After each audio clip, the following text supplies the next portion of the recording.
Hi there, I'm Lena Anani, and you're listening to She Wrote a Book, where I interview amazing women from all over the world who also happen to be published authors. I created this show to educate, entertain, and inspire you to be the voice you want to hear in the world. Did you know this episode comes with a free gift? It's a webinar for aspiring authors who want to learn my insider secrets on writing and publishing books. You can access this free training instantly at SheWroteABook.com/bonus. Now let's get started. You're listening to episode number 6 of She Wrote a Book, and today I'm interviewing Linda F. Williams, the author of the book, Whose Apple Is It Anyway? Empowering Purpose to Achieve Your God-Ordained Destiny. Described as the battlefield of the mind meets the purpose-driven life, Whose Apple Is It Anyway? Equips you with 2 powerful tools to sidestep minefields, reclaim territory, leverage purpose, and realign yourself with destiny. Life coach, relationship coach, behaviorist, and leadership expert, Linda F. Williams has authored a book that empowers readers to root out self-defeating thoughts that mutate our true selves, immobilize our purpose, and interfere with our talents. So again, her book is called Whose Apple Is It Anyway? Empowering Purpose to Achieve Your God-Ordained Destiny. You can find the link to purchase her book in our show notes for this episode at SheWroteABook.com/6. Awesome. So, Linda, I got to ask you, why did you feel called to write this book? I want to know. Girl, I got to tell you, I was just a traumatic mess walking and had no clue. My mother had told me about 5 years before my sister called and said that I was going to write a book that during the writing of it, I would be healed of multiple traumas. I didn't ask for this. Trust me, it wasn't on my bucket list to write a doggone book. But this was a 7-year, 6-day journey for me. I thought I'd never get done with it. And there were like 2 or 3 times during writing that book over those years that I got where I couldn't write at all and didn't understand why. But then something would happen and another layer of trauma would be healed, and then I would be able to move forward with the book. So, honey, it's just a prime example of the fact that destiny doesn't look the way you think it will, and by the time you wake up and smell the doggone coffee, it's a blessing because there's a lot of people that are not walking this earth that didn't get that opportunity. Absolutely. I mean, so that's a really interesting perspective on how you put your book together. How long did it take you total, like from start to finish? 7 years and 6 days. Wow, but who's counting, right? Yeah. That's right. I'm surprised you didn't have it down to the minute, Feel me? I'm funny about dates. I can't remember why I walked into a room, but I can remember a date, girl. That's awesome. That's incredible. Yeah, it was really a tough road. So tell me a little bit more about your understanding of what does your God-ordained destiny mean? What does that mean to you? It simply means to me that everybody's here for a reason. If you're breathing with a belly button, you're here on this earth for a reason. And I'm a born-again Christian, so I believe what the Bible says about when the Lord created us, when he thought us up with a purpose and a reason for being here. The book was written because we sometimes can't connect why the heck we're even here. And I really feel that there's hopelessness that can come from that when you're in a traumatic situation. I myself have survived domestic violence. I've survived multiple rapes, just trauma on top of trauma. And as long as I was in that traumatized state, it mutated me out of who I truly am. I say there's a toolkit you come here with. When you're born, you have a purpose. Your natural character, the way you came here, is perfect for you fulfilling that purpose. What happens, though, is that as we go through life and get trauma or hurt or pain or neglect or abuse, then it mutates who we truly are. And if we are mutated in our personalities and our characters by that trauma, then we can't effectively fulfill our purpose, because all the tools in our toolkit, which is our talent, skills, and ability, are rendered ineffective or less effective the more we're morphed out of who we truly are. And in the book, I call it our true self. How we have to be. So the trauma that I went through, and then the writing the book actually didn't make me a new person or a new woman. What it did was it moved me back into who I was originally created to be. That's amazing. So, you talk about purpose. Do you feel like you are 100% clear, crystal clear on what your purpose is, and what do you think that is? I think that my purpose, they say your misery is your mission, okay? They say that, that. I really think that when I look at my natural ability to communicate, my authenticity in the person that I am, my ability to feel other people, I can't say that until I've taken my last breath that I have completely fulfilled my purpose, but I can tell you that what I'm here for and what that book is here for is to help people who are caught up in this God-forsaken Groundhog's Day of bad relationships, bad choices, hopelessness. I'm here to walk people through that, because I'm not afraid to tell people the mistakes I made. I'm not proud of some of the stupid stuff I did, but thank God that I'm healed enough that I can finally talk about that stuff. And see, that's what I think is missing in a lot of people's lives. You can see this expert, that expert, but which expert is willing to get down in those trenches with you where you are right now and share with you what they made mistakes in, and without judgment? Okay? And this has got to be done without judgment and complete empathy. Help you walk through that darkness back onto your road of path of purpose. At this point in my life, that's what I believe I'm here for. You sound incredibly passionate about it. It's awesome. So tell me a little bit about your title. Whose apple is it anyway? How did you come up with that title, and what does it mean? I made the most progress on the book in the last 2 years of writing it because I hired a writing coach in Nancy Pesky, who is behind the Men Are From Mars, Women Are From Venus, however it goes. She helped Mr. Gray write that. She's got numerous bestsellers, and she told me the book was, it ain't all about Eve, it ain't Adam's apple. And she said, you need to shorten that title, come up with a theme. I saw this story about Buddha where this guy was reaming him out for being a beggar.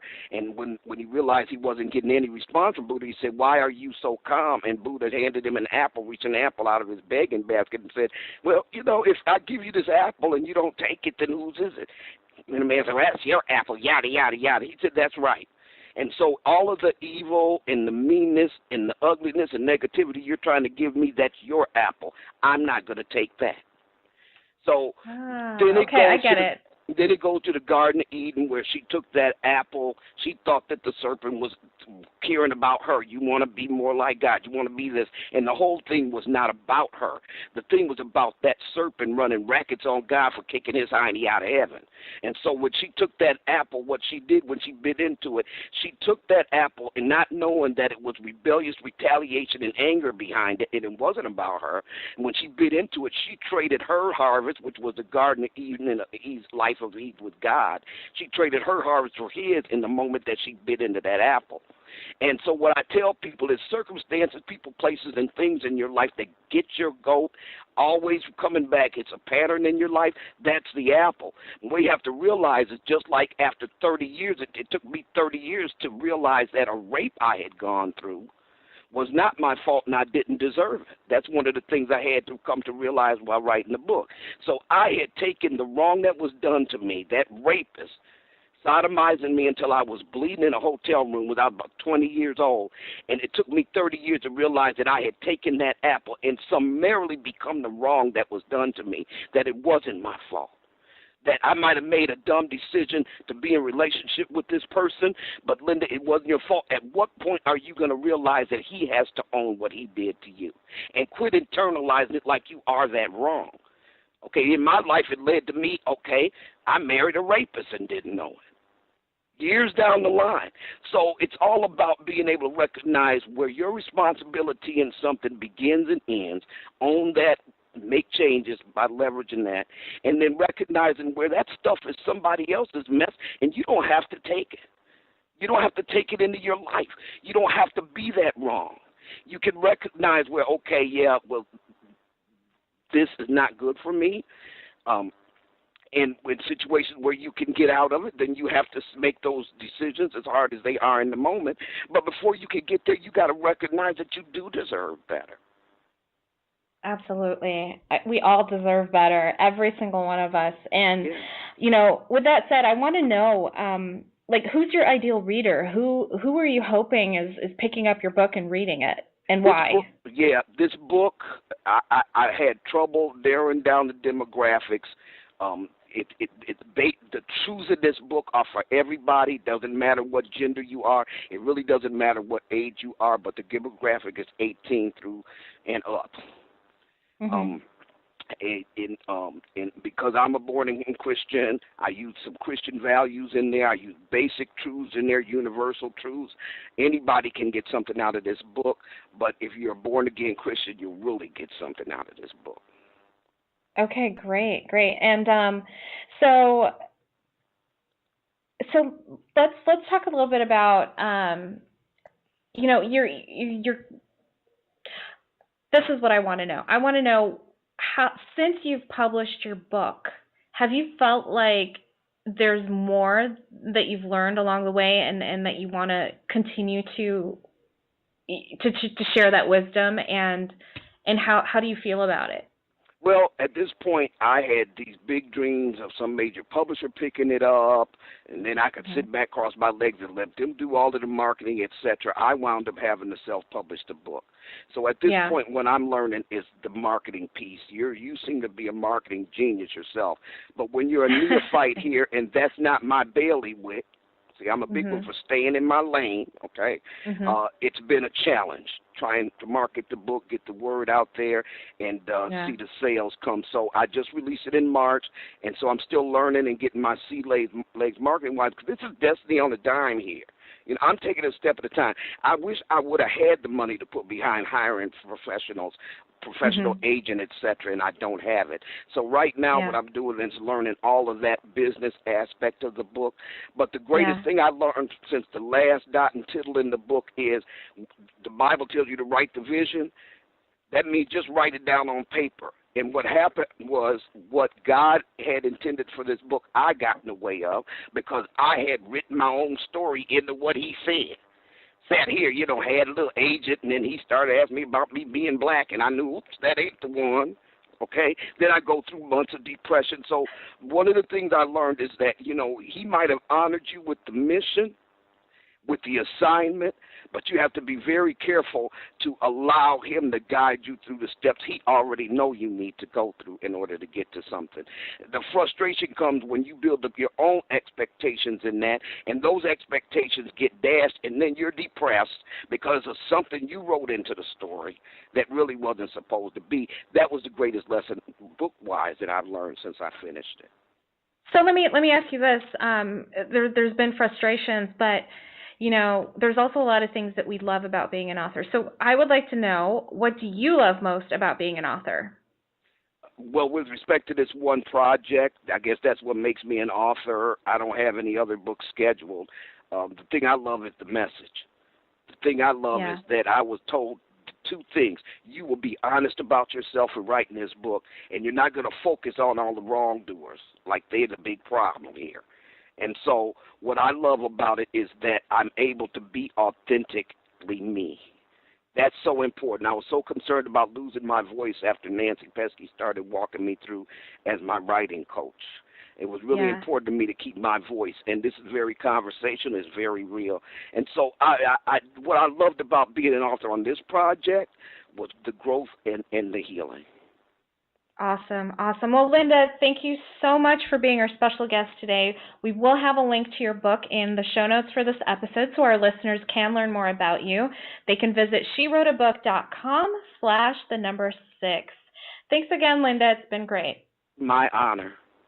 Thank you for listening to She Wrote a Book. If you enjoyed this episode, then subscribe now so you can automatically get access to all new episodes, and feel free to share your inspired thoughts with us in the comments too. I'd love to hear from you. Are you ready to write your own book? Get started now with my quick and concise webinars so you can learn my insider secrets on writing and publishing your own book. Claim your free gift now at SheWroteABook.com/bonus.